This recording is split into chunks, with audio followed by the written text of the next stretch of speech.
దాదాపుగా 100కు పైగా స్థానాల్లో టీవీకే పార్టీ విజయం దిశగా అడుగులు వేస్తుంది. ఇక వెస్ట్ బెంగాల్ చూద్దాం. వెస్ట్ బెంగాల్లో కూడా మార్పు చాలా స్పష్టంగా కనిపిస్తుంది.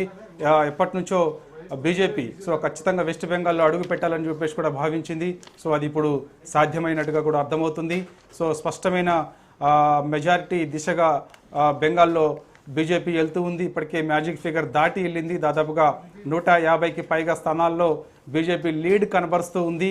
ఇప్పటికే భవానీపూర్లో మమతా బెనర్జీ సంవత్సరాలుగా ఇటు తృణమూల్ కాంగ్రెస్ పార్టీ అధినేత మమతా బెనర్జీ సీఎం గా ఉన్నారు అక్కడ. బట్ అలాంటిది ఇప్పుడు బెంగాల్ ప్రజలు మార్పు ఎందుకు కోరుకుంటున్నారు అనుకోవచ్చు? అంటే బీజేపీకే పట్టం కట్టడానికి ఎలాంటి ఛాన్సెస్ ఉన్నాయి?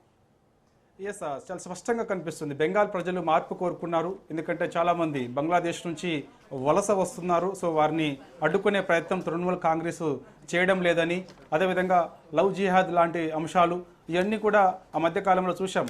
ఒక డాక్టర్ పైన జరిగినటువంటి అది రేపుకు సంబంధించిన అంశం కానీ ఇవన్నీ కూడా ఒక్కసారిగా వెస్ట్ బెంగాల్ని కుదిపేశాయి. ఈ అంశాలన్నీ కూడా ఒక్కసారిగా బెంగాల్ ప్రజలు మార్పు కోరుకున్నారు కాబట్టి అందుకు బీజేపీకి పట్టం కడుతున్నారు. బీజేపీ చాలా స్పష్టమైనటువంటి మెజార్టీ దిశగా అడుగులు వేస్తుంది. కాబట్టి ఇప్పటికే భవానీపూర్లో అదేవిధంగా నందిగ్రామ్లో ఈ 2 నియోజకవర్గాల్లో కూడా బీజేపీ ముఖ్యమంత్రి అభ్యర్థిగా ఉన్నటువంటి, అంటే ఇంకా అధికారికంగా ఫైనల్ కానప్పటికీ కూడా ఈ 2 నియోజకవర్గాల్లో సువేంద్ర అధికారి పోటీ చేస్తున్నారు. 2 నియోజకవర్గాలు కూడా స్పష్టమైనటువంటి మెజార్టీతో ముందుకెళ్తున్నారు. నందిగ్రామ్లో ఆయన స్పష్టమైన మెజార్టీ దిశగా గెలవబోతున్నారు. అదేవిధంగా భవానీపూర్లోనే తృణమూల్ కాంగ్రెస్ కంచుకోటగా ఉంటుంది. భవానీపూర్ నుంచే మమతా బెనర్జీ పోటీ చేస్తుంది. ఈ యొక్క కౌంటింగ్ ప్రారంభమైన నుంచి చూస్తే ఒక్కసారి ముందంజలో మమతా బెనర్జీ ఉంటుంది. ముఖ్యమంత్రి అభ్యర్థి 15 ఏళ్ల పాటు రాష్ట్రంలో ముఖ్యమంత్రిగా ఉన్నారు. మరొకసారి వెనకంజలోకి వస్తుంది. ఇట్లా కొంత ఉత్కంఠంగా ఫలితాలు అక్కడ చాలా స్పష్టంగా కనిపిస్తున్నాయి. కాబట్టి ఖచ్చితంగా వెస్ట్ బెంగాల్లో మాత్రం బీజేపీ చాలా స్పష్టమైనటువంటి మెజార్టీ దిశగా అడుగులు వేస్తుంది. ఖచ్చితంగా వెస్ట్ బెంగాల్ ఈసారి బీజేపీ కైవసం చేసుకునే అవకాశం అయితే కనిపిస్తుంది. ఇక పుదుచ్చేరికి వెళ్దాం. పుదుచ్చేరిలో కూడా అక్కడ ఉన్నటువంటి సిట్టింగ్ ఎన్డీఏ మరోసారి గెలవబోతుంది. ఇప్పటికే ముఖ్యమంత్రి అభ్యర్థి రంగస్వామి విజయం సాధించారు.